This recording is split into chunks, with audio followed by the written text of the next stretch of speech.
Hello दोस्तों। Money takes में आपका फिर से स्वागत है।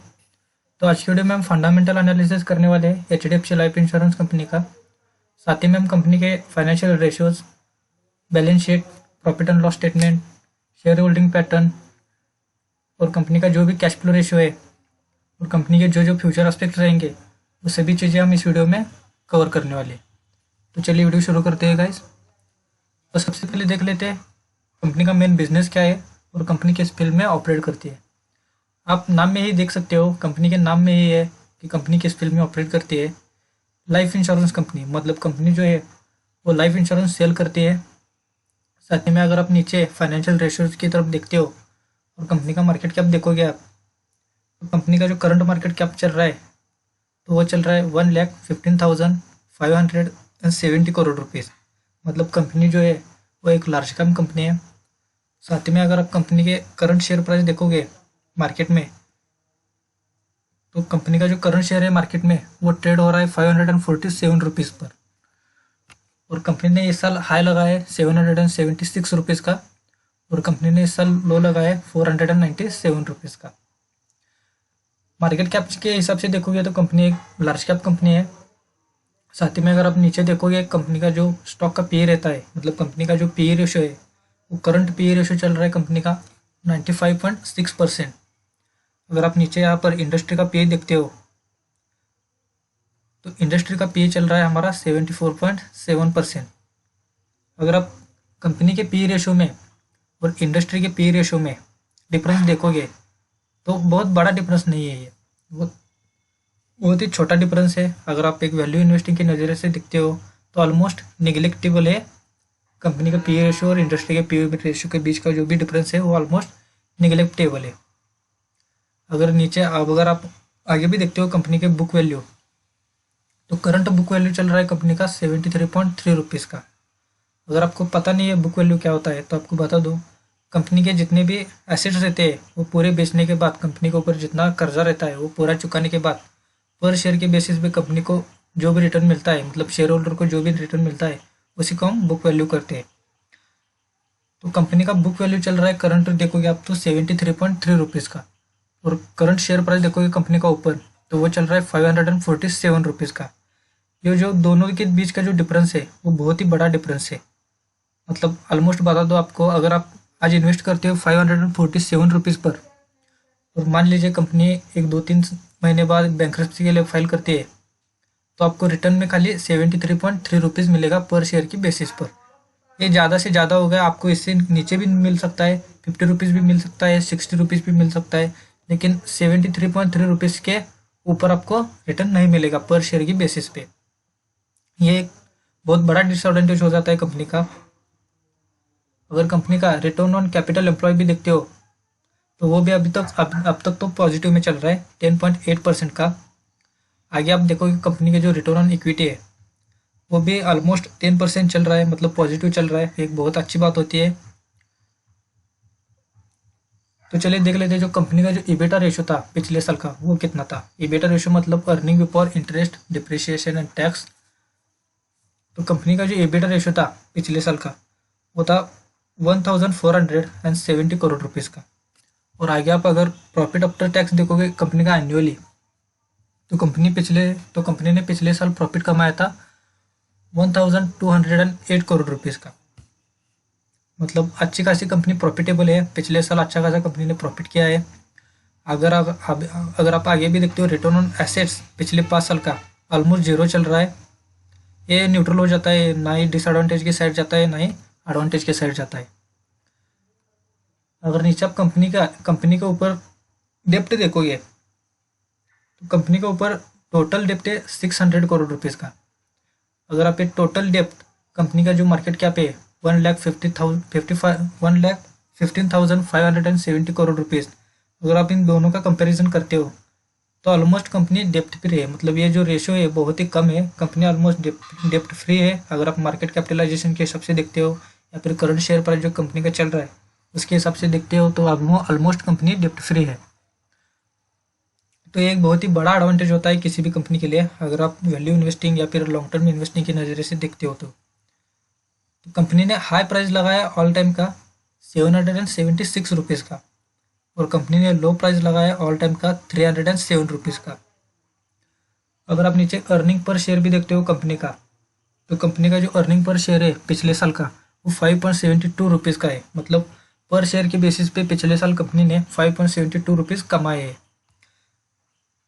और अगर डिविडेंड देखते हो तो कंपनी ने पिछले साल डिविडेंड दे दिया है अपने शेयर होल्डर्स को, या फिर मान लीजिए अपने इन्वेस्टर को, वो दिया है पिछले साल डिविडेंड कंपनी ने 359 करोड़ रुपीज़ का। मतलब कंपनी अपने ग्रोथ के साथ साथ अपने शेयर होल्डर का भी ध्यान रखती है। ये इस रेशियो से हमें पता चल जाता है। अगर आप सिर्फ फाइनेंशियल रेशियोज भी देखते हो कंपनी के, और अगर आप इसको रेटिंग देना चाहोगे तो पॉजिटिव की साइड मैं 60% दूंगा और नेगेटिव की साइड एक 40% दूंगा। ऑलमोस्ट न्यूट्रल है, ना ही ज़्यादा अच्छे है या ना ही ज़्यादा बुरे है। ऑलमोस्ट कंपनी के जो फाइनेंशियल रेशियो चल रहे हैं अब तक तो न्यूट्रल ही चल रहा है। मतलब कंपनी के ज़्यादा चांसेस है फ्यूचर में ग्रोथ दिखाने के। ये तो हो गया हमारे पूरे फाइनेंशियल रेशियोज के बारे में। तो चलिए देख लेते हैं कंपनी का जो मैक्सिमम चार्ट है, ग्रोथ का चार्ट, वो क्या कहता है। अगर आप नीचे कंपनी का ग्रोथ का चार्ट देखोगे तो देख सकते हो आप कंपनी दिसंबर 2017 से ऑपरेटिंग में है। मतलब शेयर मार्केट में ये कंपनी दिसंबर 2017 को लिस्टिंग हुई थी। अगर आप ग्रोथ देखोगे दिसंबर 2007 से लेकर 2017 से लेकर 2021 तक, तो बहुत ही वोलाटाइल है। मतलब एक पैटर्न में नहीं है कंपनी का जो ग्रोथ है। इससे हमें कंपनी के खराब मैनेजमेंट के बारे में पता चलता है, या फिर मान लीजिए कंपनी के जो मेंबर्स रहते हैं या फिर बोर्ड ऑफ डायरेक्टर्स रहते हैं, उनके जो पुअर डिसीजन है वो सीधा हमें इस चार्ट पे देखने को मिल सकते हैं। कंपनी के जो ग्रोथ है वो बहुत ही वोलाटाइल, मतलब मान लीजिए कि ना ही ज़्यादा अच्छे ना ही ज़्यादा बुरे, ऑलमोस्ट न्यूट्रली चल रहे हैं कंपनी के पिछले 5 या फिर 6 साल से देखोगे आप तो। इसका एक नेगेटिव पॉइंट भी हो जाता है हमारे लिए, एक कंपनी का एक मैनेजमेंट है वो पुअर मैनेजमेंट भी कह सकते हैं हम। और अगर आप पॉजिटिव के साइड देखोगे तो अब तक तो कंपनी इतना अच्छा प्रॉफिट कमाने के बाद भी अब तक तो न्यूट्रल में चल रहे हैं। मतलब फ्यूचर में आप अगर देखोगे 5 या फिर 6 साल, तो कंपनी अच्छी खासी प्रॉफिट दे सकती है। या फिर मान लीजिए जो इन्वेस्टर इन्वेस्ट करते हैं कंपनी में करंट पोजीशन में, तो एक बहुत ही अच्छा वेल्थ क्रिएट कर सकता है कोई भी इन्वेस्टर, या फिर मान लीजिए रिटेल इन्वेस्टर। तो एक अच्छी बात भी है और एक बुरी बात भी कह सकते हैं हम। ऑलमोस्ट ये भी ग्रोथ का चार्ट भी देखोगे तो ऑलमोस्ट न्यूट्रल है, ना ही बहुत अच्छा है ना ही बहुत खराब है। ऑलमोस्ट ये भी न्यूट्रल चल रहा है। तो ये तो हो गया हमारे पूरे ग्रोथ के चार्ट के बारे में। तो नीचे देखते हैं कि हम कंपनी के जो एडवांटेजेस है और कंपनी के डिसएडवांटेजेस है वो क्या क्या रह सकते हैं। तो सबसे पहले देख लेते हैं हम कंपनी के एडवांटेजेस। अगर आप कंपनी के एडवांटेज देखोगे तो पहला है company is almost debt free. ऊपर ही हमने डिस्कशन किया है कंपनी के ऊपर कोई कर्जा नहीं है। दूसरा एडवांटेज देखोगे company has maintaining healthy dividend pay out of 19.92, मतलब ऑलमोस्ट 20% का डिविडेंड देती है कंपनी अपने शेयर होल्डर्स को।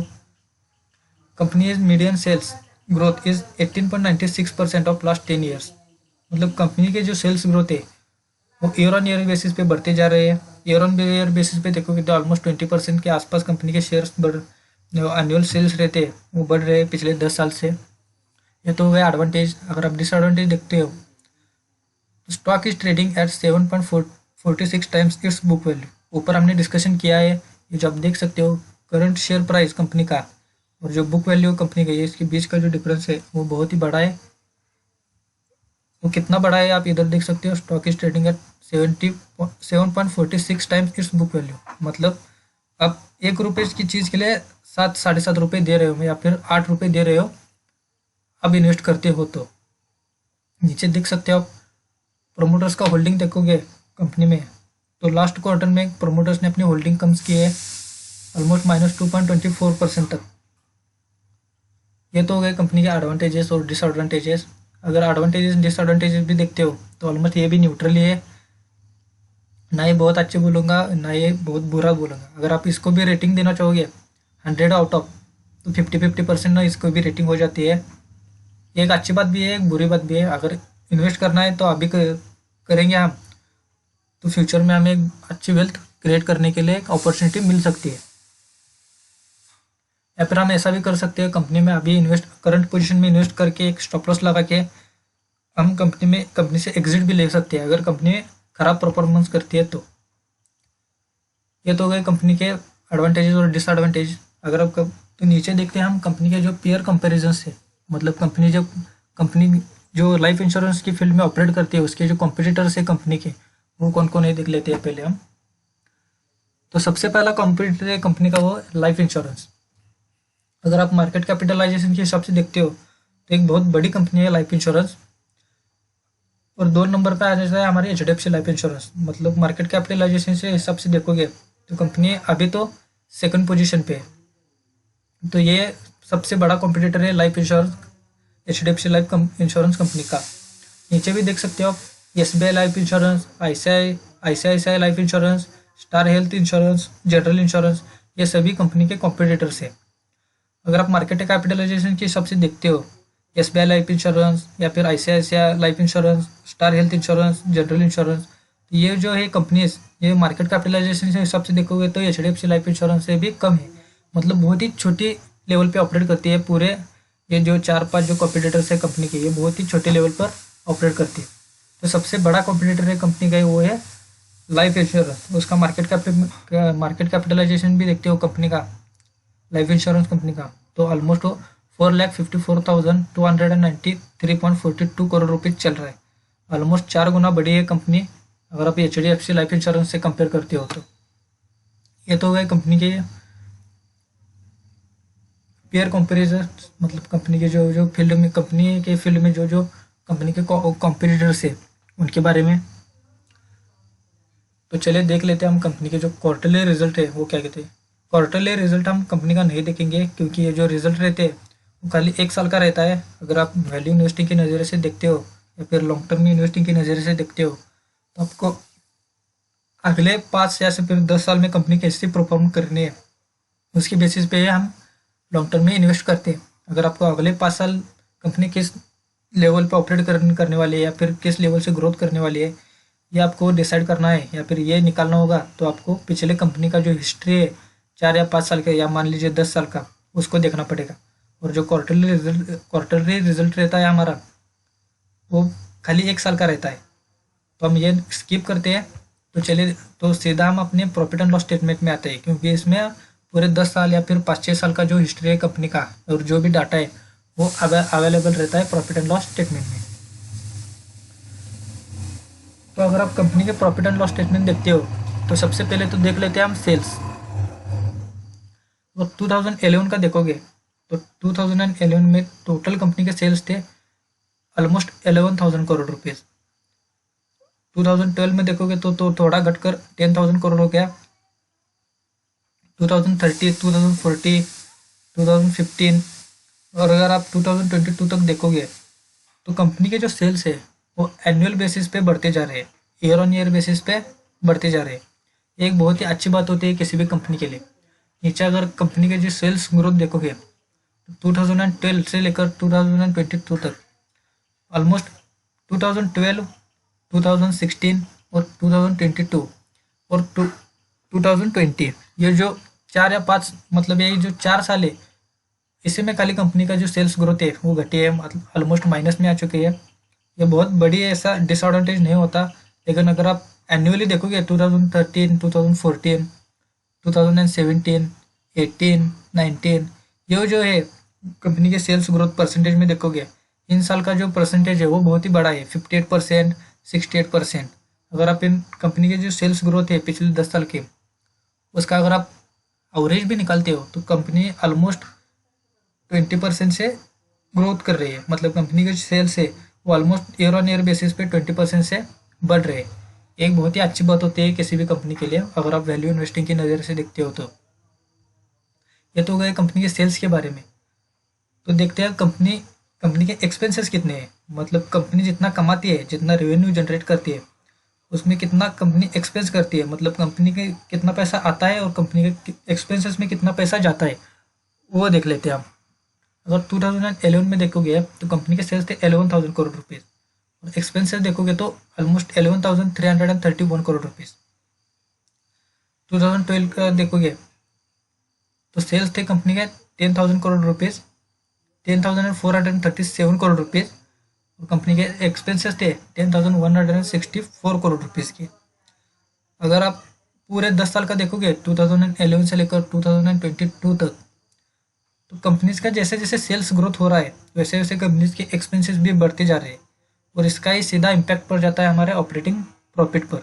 अगर आप कंपनी के ऑपरेटिंग प्रॉफिट देखोगे 2011 तक, तो 2011 में कंपनी के ऑपरेटिंग प्रॉफिट थे -263 करोड़ रुपीज़।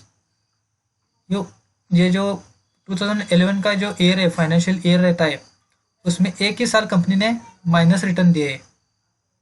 और अगर आप 2011 को स्किप करने के बाद 2012 से 2022 तक ये 10 साल देखोगे, तो कंपनी ऑलमोस्ट 20% से ग्रोथ कर रही है। कंपनी के जो ऑपरेटिंग प्रॉफिट है वो सभी पिछले 10 साल में पूरे पॉजिटिव आए हैं। कंपनी ने पिछले 10 साल में एक बार भी लॉस नहीं किया है। आप देख सकते हो यहाँ पर 2012 में कंपनी के जो प्रॉफिट बिफोर टैक्स या फिर मान लीजिए नेट प्रॉफिट, मतलब प्रॉफिट आफ्टर टैक्स रहता है, 2012 को देखोगे तो कंपनी के 2012 में प्रॉफिट थे 271 करोड़ रुपीज़। 2030 का देखोगे तो 448 करोड़ रुपीज़ के। ऐसे अब आप देखते हो पिछले 10 साल का, मतलब 2016, 2017, 2018, ये पूरे 10 साल का देखते हो तो कंपनी ने पूरे 10 साल में प्रॉफिट दिखाया है 1109 करोड़ रुपीज़, 1360 करोड़ रुपीज़। और फाइनेंशियल ईयर्स का देखोगे 2022 का तो ऑलमोस्ट 1200 करोड़ रुपीज़ का कंपनी अभी तक तो प्रॉफिट में है। पिछले 10 साल में कंपनी ने एक बार भी लॉस नहीं किया है। मतलब इससे पता चलता है हमें कंपनी का जो मैनेजमेंट है वो कितने अच्छी तरह से वर्क कर रहा है, या फिर कितने अच्छी तरह से कितने इफिशियंट है कंपनी का जो मैनेजमेंट है। और कंपनी के जो बोर्ड ऑफ डायरेक्टर्स है उनके विजन के बारे में भी हमको इन सारे प्रॉफिट एंड लॉस स्टेटमेंट से पता चल जाता है कि कंपनी का मेन मोटिव क्या है, मेन विजन क्या है। अगर आप नीचे कंपनी का जो अर्निंग पर शेयर है वो भी देखते हो, पिछले 10 साल से देखोगे तो ऑलमोस्ट न्यूट्रल ही चल रहा है। अगर आप पिछले 10 साल से का एवरेज निकालते हो अर्निंग पर शेयर, तो ऑलमोस्ट 4 से लेकर 5% तक चल रहा है, मतलब 4 से लेकर 5 रुपीज़ तक। मतलब कंपनी पिछले 10 साल में पर शेयर के बेसिस पे 4 से 5 रुपये रिटर्न दे रही है अपने शेयर होल्डर्स को। नीचे आप अगर आप कंपाउंडेड भी देखते हो, कंपाउंडेड सेल्स ग्रोथ कंपनी के पिछले 10 साल के अगर आप कंपाउंडेड सेल्स ग्रोथ देखोगे तो ऑलमोस्ट 20% है। मतलब पिछले 10 साल से कंपनी 20% से ग्रोथ कर रही है। पिछले 5 साल का देखते हो आप तो ऑलमोस्ट कंपनी पिछले 5 साल से 16% ग्रोथ कर रही है। और पिछले 3 साल का देखोगे तो 19%। मतलब कंपनी जो है ऑलमोस्ट 20% ग्रोथ कर रही है। आगे भी कंपनी ऐसे ही ग्रोथ दिखाएगी, 100% दिखाएगी, क्योंकि जो कंपनी के जो प्रॉफिट्स है वो बढ़ते ही जा रहे हैं। इसका मतलब कंपनी का सेल्स बढ़ेगा तो कंपनी के प्रॉफिट्स बढ़ेंगे, और कंपनी के प्रॉफिट्स बढ़ेंगे तो कंपनी के ग्रोथ भी बढ़ेंगी। अगर आप प्रॉफिट भी देखते हो कंपनी का कंपाउंडेड प्रॉफिट ग्रोथ पिछले 10 साल का तो ऑलमोस्ट 16% चल रहा है। और रिटर्न ऑन इक्विटी देखोगे पिछले 10 साल से 21% का रिटर्न दे रही है कंपनी पर इक्विटी के बेसिस पे। और पिछले 5 साल का देखोगे तो 18% है। और लास्ट ईयर का देखोगे नीचे यहाँ पर तो ऑलमोस्ट 10% है। तो कंपनी के रिटर्न ऑन इक्विटी भी है वो भी पॉजिटिव चल रहा है। अगर आप सिर्फ प्रॉफिट एंड लॉस स्टेटमेंट देखोगे तो एक बहुत ही अच्छे और diversified profit and loss statement है, मतलब बहुत ही strong profit and loss statement है। अगर आप कंपनी आँख बंद कर भी खाली आप प्रॉफिट एंड लॉस स्टेटमेंट भी देखते हो कंपनी का, तो आँख बंद करके भी आप इस कंपनी में इन्वेस्ट कर सकते हो लॉन्ग टर्म के लिए, 5 या फिर 6 साल तक। ये तो हो गए कंपनी के प्रॉफिट एंड लॉस स्टेटमेंट। अगर आप कंपनी के प्रॉफिट एंड लॉस स्टेटमेंट को रेटिंग देना चाहोगे 100 आउट ऑफ, तो ऑलमोस्ट मैं 90% दूंगा, क्योंकि ये बहुत ही अच्छे प्रॉफिट एंड लॉस स्टेटमेंट है। ये तो हो गया हम कंपनी के प्रॉफिट एंड लॉस स्टेटमेंट के बारे में। तो चलिए नीचे देख लेते हैं हम कंपनी की जो बैलेंस शीट है वो क्या कहती है।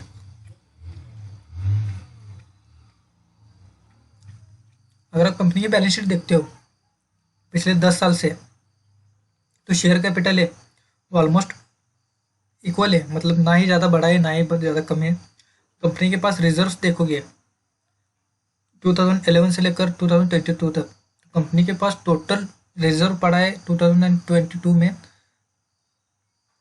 13,370 करोड़ रुपीज़ का। अगर आप कंपेयर करते हो पिछले 10 साल से, तो कंपनी के जो रिजर्व्स है वो एनुअल बेसिस पे बढ़ते जा रहे हैं। ये पहले 4-5 साल में माइनस दिख रहा है आपको, लेकिन बहुत बड़ी दिक्कत वाली बात नहीं रहेगी। और 2015 से लेकर 2022 तक देखोगे तो बहुत ही अच्छा खासा रिजर्व्स पड़ा है इस कंपनी के पास, मतलब अच्छा खासा कैश पड़ा है कंपनी में एक्सपांड करने में भी कोई कैश की प्रॉब्लम नहीं आएगी कंपनी को। और सबसे अच्छी बात बता दूँ आपको, ये जो कंपनी के जो बोरोइंग्स रहते हैं, मतलब कंपनी लोन लेती है कंपनी के day to day operations run करने के लिए। कंपनी एक बहुत सारी कंपनियां लोन्स लेती है बैंक से मान लीजिए, या फिर इन्वेस्टमेंट फर्म से, उसी को हम बोरोइंग कहते हैं। और अब कंपनी के बोरोइंग्स देखोगे पिछले 10 साल से तो ऑलमोस्ट जीरो चल रहे हैं।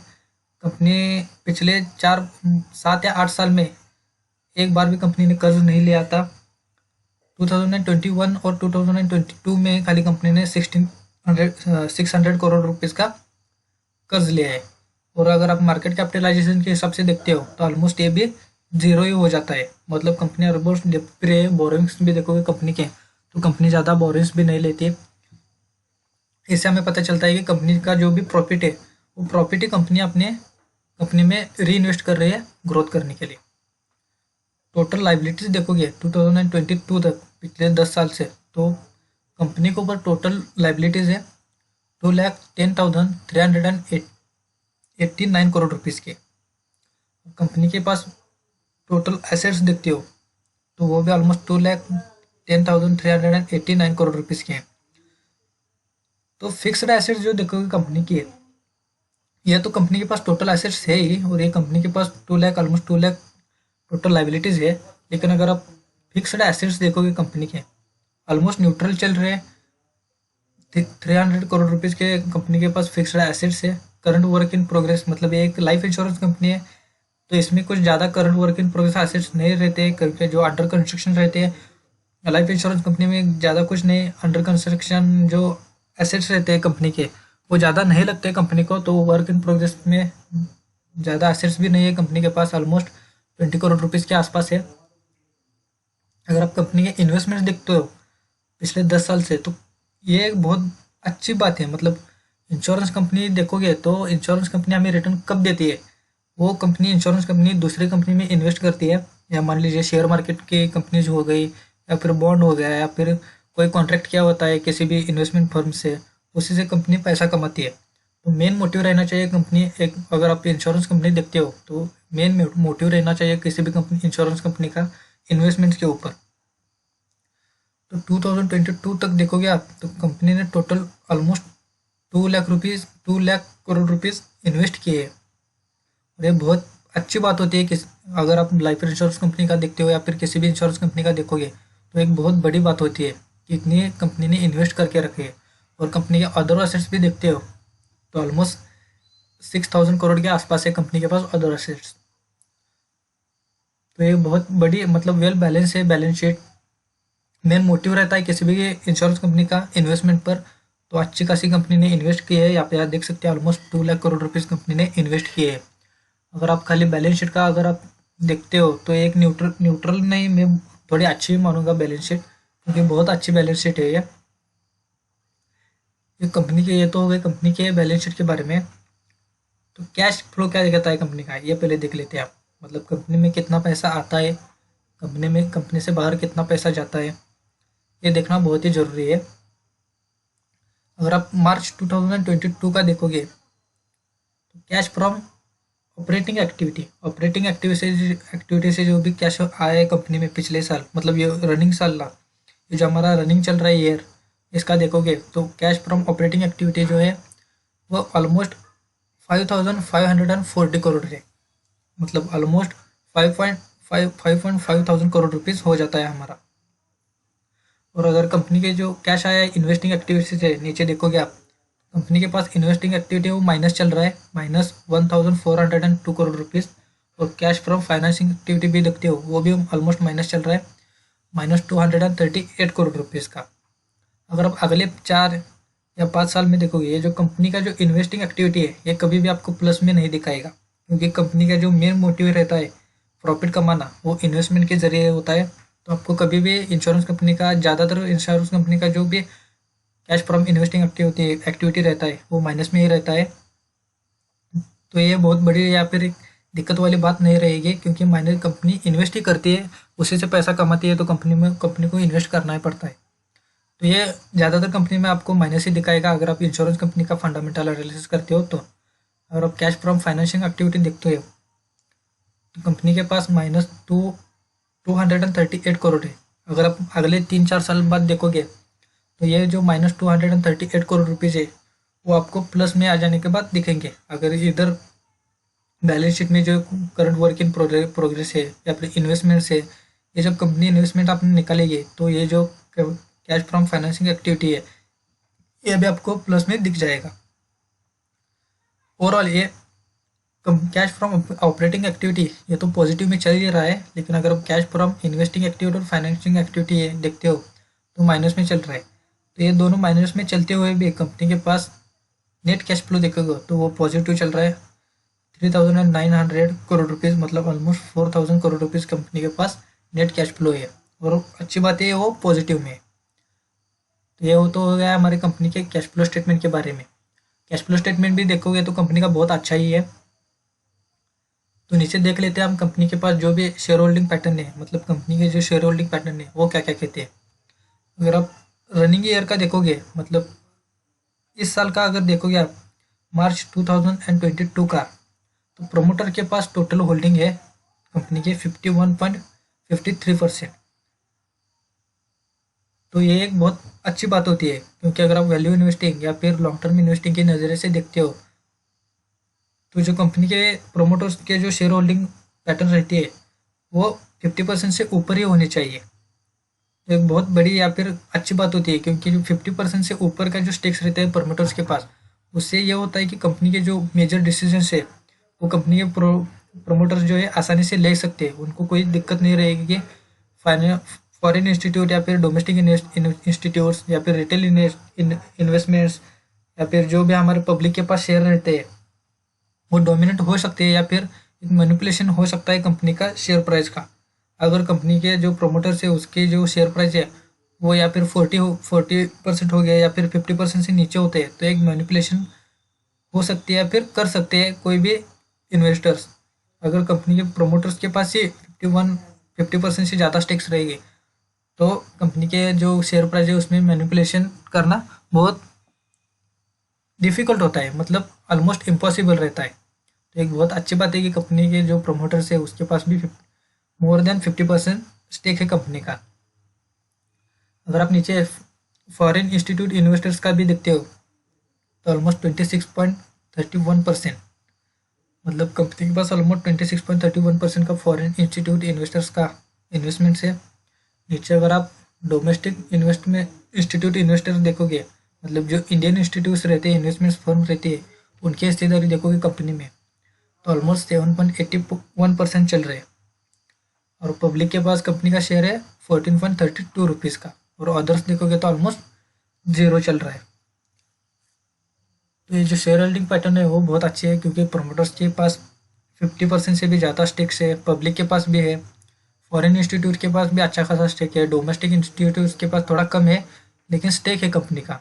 इससे कंपनी के जो शेयर प्राइजेस है उसको मैनिपुलेशन अगर कोई भी इंस्टीट्यूट करना चाहेगा तो वो आसानी से नहीं कर सकता, क्योंकि ये एक बहुत ही स्ट्रांग शेयर होल्डिंग पैटर्न, ये जो कंपनी का जो शेयर होल्डिंग पैटर्न है वो बहुत ही स्ट्रांग है।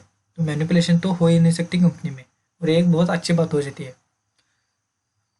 तो ओवरऑल अगर आप फ्यूचर एस्पेक्ट्स और रिजल्ट्स देखोगे कंपनी के तो देख सकते हैं आप, हमने फाइनेंशियल रेशियोज देखा, कंपनी के जो ग्रोथ का चार्ट है वो भी देखा, कंपनी के एडवांटेजेस डिसएडवांटेजेस देखे, कंपनी के जो कंपेरिजन्स है, मतलब कंपनी के जो भी कॉम्पिटिटर्स है वो भी देख लिया हमने, कंपनी का क्वार्टरली जो रिजल्ट रहता है वो स्किप किया है, और डायरेक्टली हमने प्रॉफिट एंड लॉस स्टेटमेंट देखा है। ये प्रॉफिट एंड लॉस स्टेटमेंट भी देखते हो तो बहुत ही अच्छी प्रॉफिट एंड लॉस स्टेटमेंट बोलूँगा मैं इसको। ये जो कंपाउंडेड सेल्स ग्रोथ देखा, compounded profit growth, return on equity है, एक बहुत ही अच्छी जो है कंपाउंडेड रेशियोज है, जो बहुत ही अच्छे कंपाउंडेड रेशियोज है। कंपनी के बैलेंस शीट के ऊपर भी डिस्कशन हुआ हमारा। कंपनी की जो बैलेंस शीट है बहुत ही अच्छी है, क्योंकि जो कंपनी के पास इन्वेस्टमेंट है अच्छी खासी इन्वेस्टमेंट करके रखे है कंपनी ने, ऑलमोस्ट 2 लाख करोड़ रुपीज़ का कंपनी ने इन्वेस्टमेंट किया है। कैश भी देखते हो तो कंपनी के पास अच्छा खासा पॉजिटिव नेट कैश फ्लो चल रहा है कंपनी का। और शेयर होल्डिंग पैटर्न भी देखा हमने लास्ट में, बहुत ही अच्छा और डाइवर्सिफाई शेयर होल्डिंग पैटर्न है कंपनी का। अगर आप ओवरऑल देखो तो देखते हो कंपनी के जो फ्यूचर एस्पेक्ट्स है तो जो इंश्योरेंस कंपनी है, मतलब जो लाइफ इंश्योरेंस, मतलब जो भी पीपल बोल सकते हो हम, या फिर फ्यूचर में भी लाइफ इंश्योरेंस की,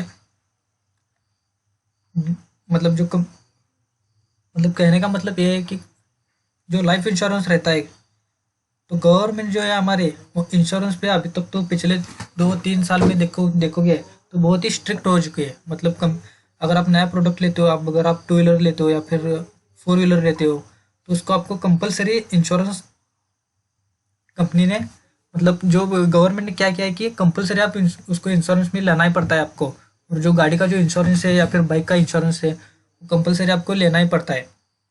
अगर आगे आगे चल के भी गवर्नमेंट ऐसा कोई रूल बनाती है, कंपलसरी लाइफ इंश्योरेंस होना ही चाहिए हर एक व्यक्ति का या फिर हर एक नागरिक का, तो एक बहुत अच्छी बात रहेगी उसके लिए भी और इंश्योरेंस कंपनी के लिए भी। तो ये जो देखोगे, अब तो कंपनी अभी तो अच्छी खासी प्रॉफिट में है, लेकिन अभी तो कंपनी की जो ग्रोथ है वो न्यूट्रल में चल रही है। अगर आप अच्छा खासा पंप मिलेगा कंपनी को, या फिर 4-5 या फिर 6 साल आगे देखते हो फ्यूचर में, तो कंपनी के ग्रोथ करने के बहुत ही ज़्यादा चांसेस है, हाई चांसेस है। अगर आप कंपनी में अभी अगर आप कंपनी पे अभी इन्वेस्ट भी कर देते हो, तो आपको एक अच्छा अपॉर्चुनिटी मिल सकती है एक अच्छा खासा वेल्थ क्रिएट करने के लिए। तो ये तो हो गया HDFC लाइफ इंश्योरेंस कंपनी के बारे में। तो आज की वीडियो में इतना ही। वीडियो अच्छा लगा तो लाइक शेयर और सब्सक्राइब करना ना भूलें। तो चलिए मिलते हैं अगले वीडियो में।